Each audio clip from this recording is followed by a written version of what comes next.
Katie Logan had never imagined that reinvention would arrive wrapped in silk, contracts, and a name embossed in gold. For years, she had existed on the edges of empires built by others, her identity shaped by proximity to power rather than ownership of it. She had been the muse, the conscience, the stabilizing force behind volatile men and volatile houses. Yet something fundamental had shifted inside her, slowly at first, then all at once, until the idea of remaining on the sidelines felt less like patience and more like erasure.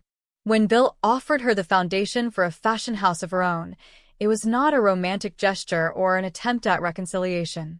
It was an acknowledgement, perhaps overdue, that Katie's strength no longer lay in supporting legacies. It lay in building one. The announcement came quietly, almost deceptively so. There was no press spectacle at first, no dramatic unveiling.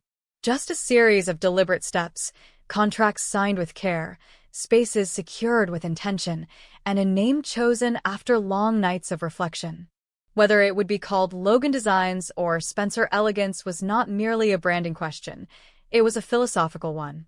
Logan Designs spoke to lineage, resilience, and a refusal to disappear.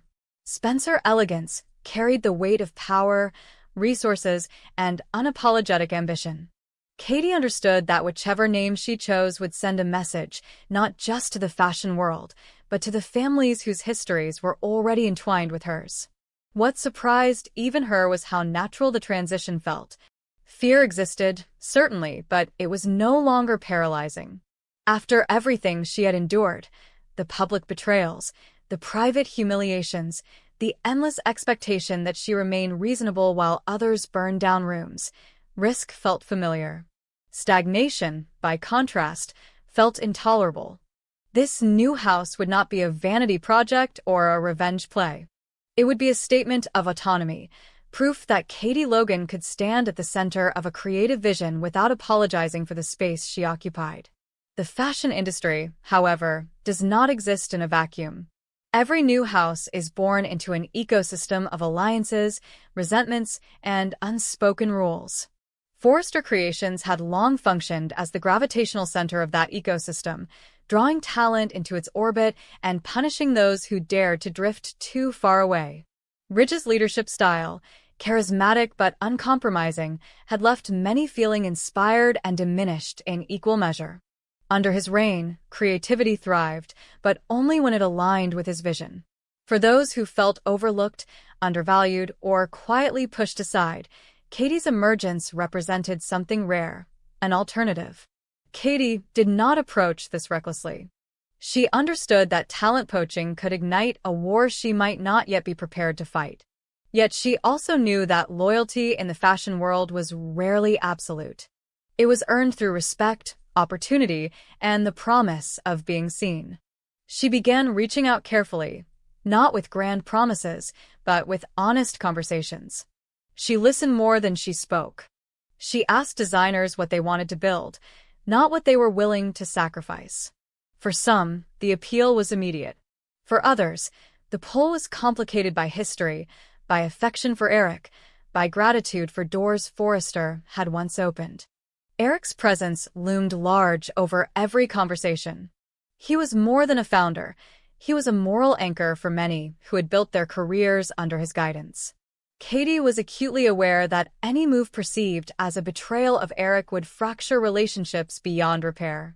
She framed her vision not as an act of rebellion, but as an extension of values Eric himself had once championed: integrity, mentorship, and the courage to evolve. That framing resonated deeply with those who felt the house had drifted from its original spirit, consumed by internal power struggles and creative rigidity. As word spread, tension followed inevitably. Forrester Creations began to feel the shift before any formal resignations were announced. The atmosphere changed. Meetings grew defensive. Casual conversations turned strategic. Ridge sensed it first, interpreting the subtle loss of enthusiasm, the hesitation in eyes that once mirrored his own certainty. To him, Katie's move felt personal, even if he could not articulate why. It was not merely competition. It was defiance from someone he had long categorized as peripheral. Bill, watching from the sidelines with characteristic calculation, understood the magnitude of what he had helped unleash. This was not simply a new label entering the market. It was a fracture line cutting through two families whose histories were already riddled with unresolved conflict. He supported Katie unapologetically, providing resources without interference, yet even he could not fully control the consequences. Bill thrived on competition, but this battle carried emotional stakes that could not be measured in market share alone. When the first high-profile departure from Forrester became public, the industry reacted with shock and fascination. It was a designer whose name carried weight, whose loyalty to the house had seemed unshakable. The message was clear. This was not a symbolic threat. It was real. More followed, each one deepening the sense of betrayal within Forrester and strengthening the perception that something new, something disruptive, was taking shape. Rich responded with fury thinly veiled as professionalism.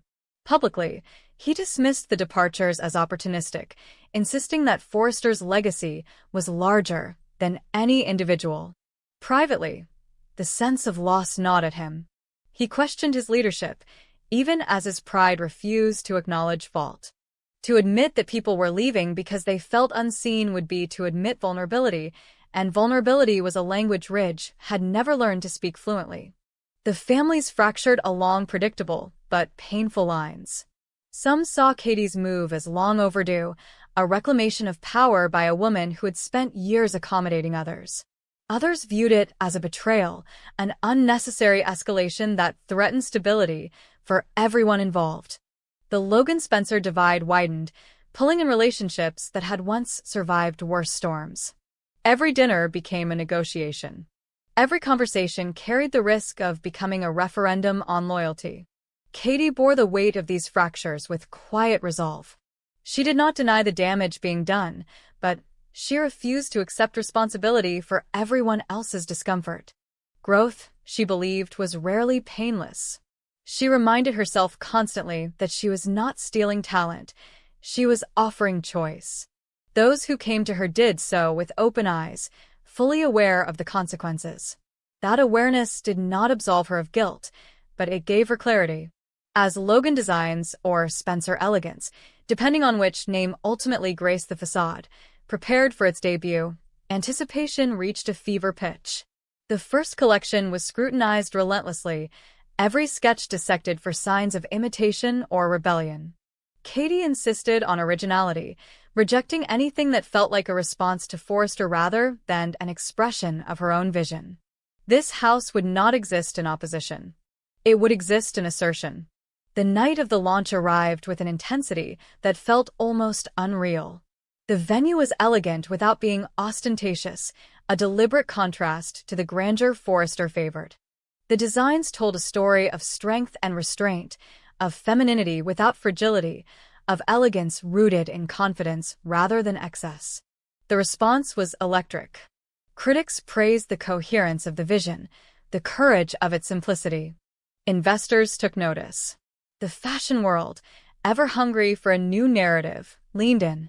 Forrester's response was swift and defensive. Rich announced an ambitious counter-collection, accelerating timelines and pushing his team to deliver something bold enough to reclaim dominance. The competition escalated into an arms race of creativity, each house striving not just to succeed, but to outshine the other. The rivalry became personal, emotional, and increasingly public. Eric watched all of this with a mix of pride and sorrow. He recognized elements of his own early ambition in Katie's journey, even as he mourned the division tearing through his family and his company. He understood, perhaps better than anyone, that empires do not fracture because of external threats alone. They fracture because of unresolved internal truths. Seeing Katie build something authentic forced Forrester to confront what it had lost along the way. As the months passed, the competition reshaped the industry. Innovations surged. Boundaries were challenged. Designers felt empowered to demand more from the houses that courted them. Consumers benefited from a renaissance of creativity fueled by rivalry rather than complacency. Yet the personal cost remained high. Relationships strained to the breaking point. Old wounds reopened. New ones formed. Katie, standing at the helm of her own empire, felt both victorious and profoundly aware of the price she had paid. Independence did not erase loneliness. Success did not shield her from doubt. Yet every morning she walked into her studio, knowing that the decisions made there were hers, shaped by her values rather than compromised by fear. That knowledge sustained her. In the end, the emergence of Logan Designs, or Spencer Elegance, was not just the birth of a fashion house. It was a declaration that power could be reclaimed without cruelty, that competition could coexist with integrity, and that legacy was not something inherited unquestioningly. It was something earned, defended, and sometimes wrestled from the hands of those who assumed it would always remain theirs. The rivalry it ignited would burn for years to come, reshaping families and fortunes alike. But for Katie Logan, the fire was not destruction. It was illumination. Sheila Carter had learned long ago that the most effective way to destroy a marriage was not to attack it head-on. Direct confrontation invited resistance, loyalty, and unity forged under pressure. True collapse required patience, intimacy, and the careful redirection of pain. When cracks began to show once more between Brooke and Ridge, Sheila did not rush forward with schemes or threats. She watched. She listened. She studied the rhythm of their arguments, the pauses between reconciliations, the way disappointment lingered in Brooke's eyes long after Ridge believed a fight was over. To Sheila, tension was not chaos. It was opportunity waiting to be shaped. From a distance, Brooke and Ridge still appeared intact. Decades of history had taught them how to perform resilience, how to smooth over damage for the sake of appearances. They knew how to stand together in public, how to defend each other against outside attacks, how to pretend that love alone could override every unresolved wound. But Sheila saw what others missed: the exhaustion beneath Brooke's strength, the defensiveness beneath Ridge's certainty.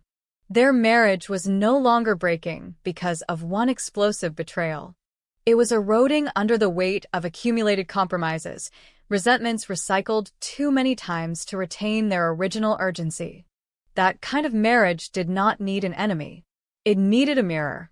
Sheila positioned herself accordingly. She did not approach Brooke as an adversary.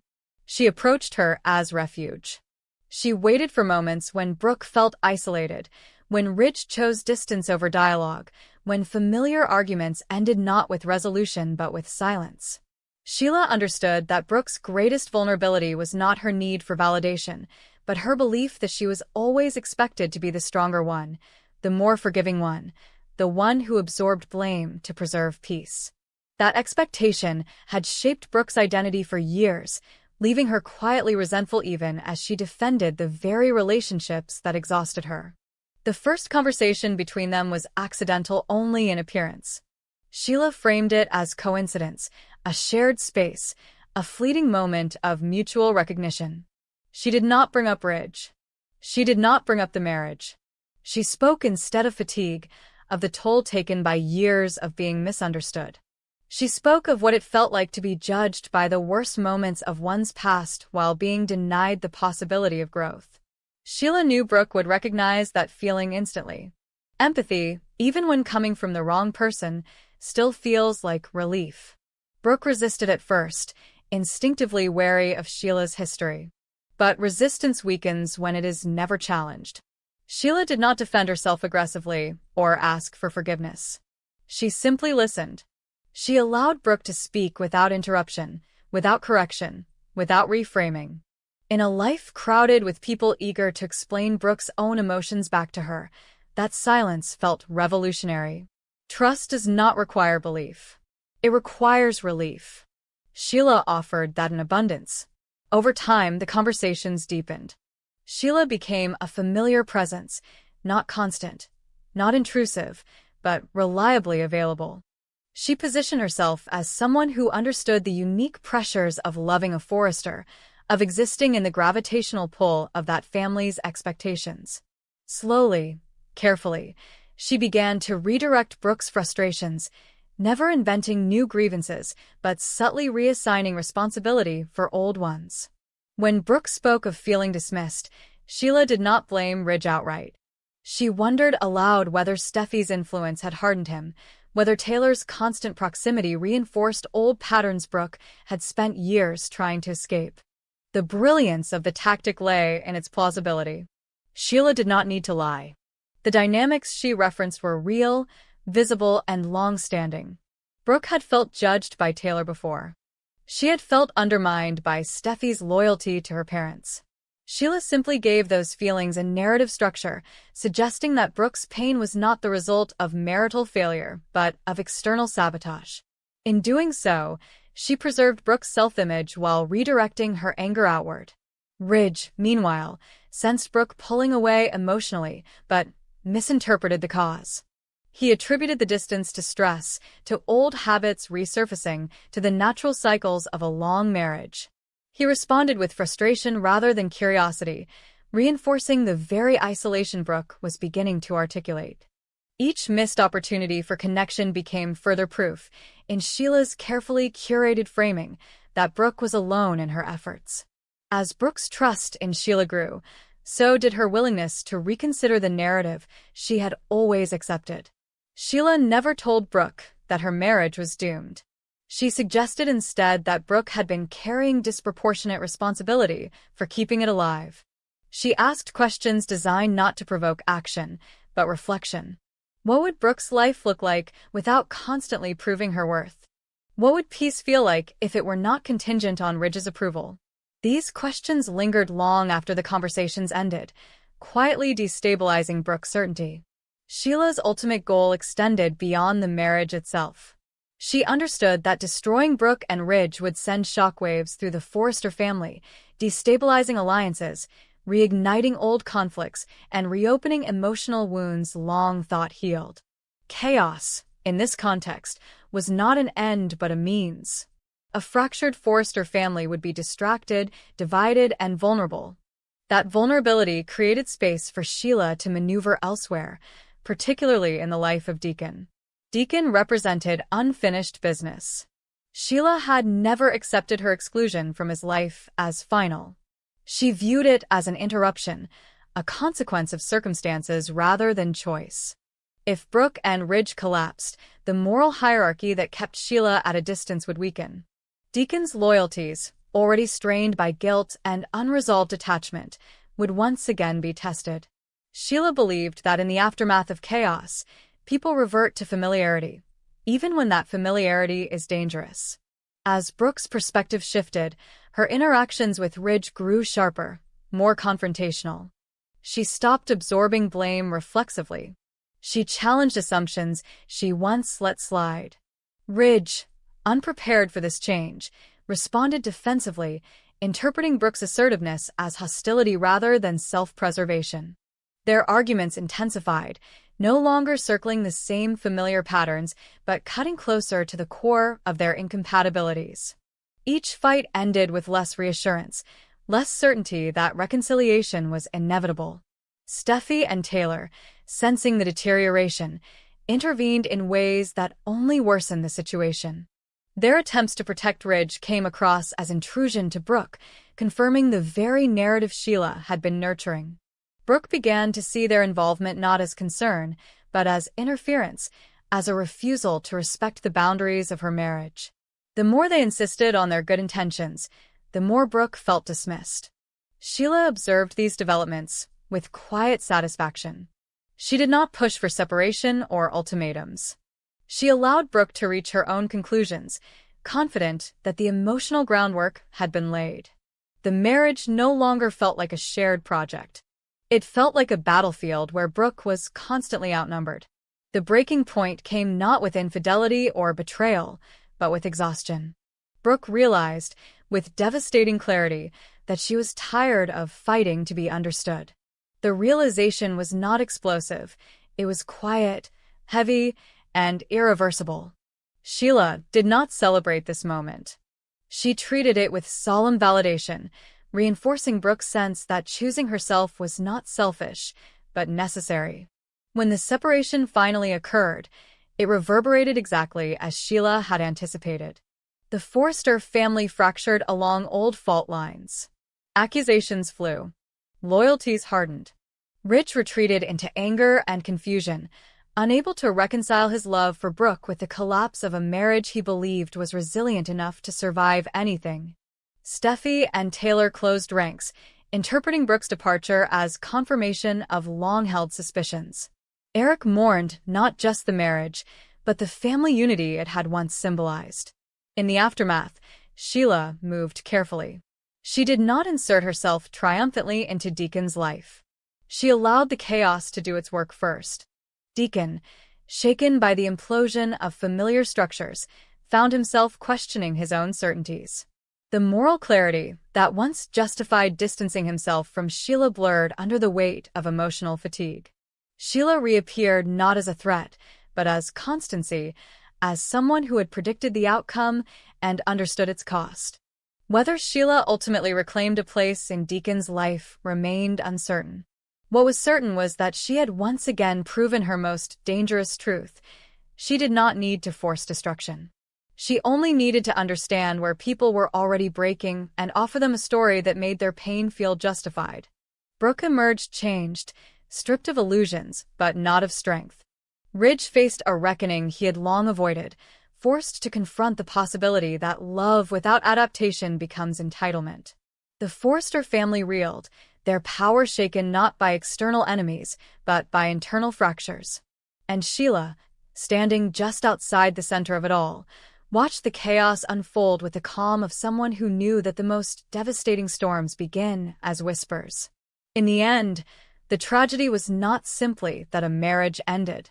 It was that it ended believing it had been understood, when in fact it had been narrated by someone who thrived on collapse. Sheila did not just break Brooke and Ridge apart. She rewrote the story they told themselves about why it happened. And in doing so, she ensured that the damage would linger far longer than the separation itself, echoing through lives and loyalties for years to come.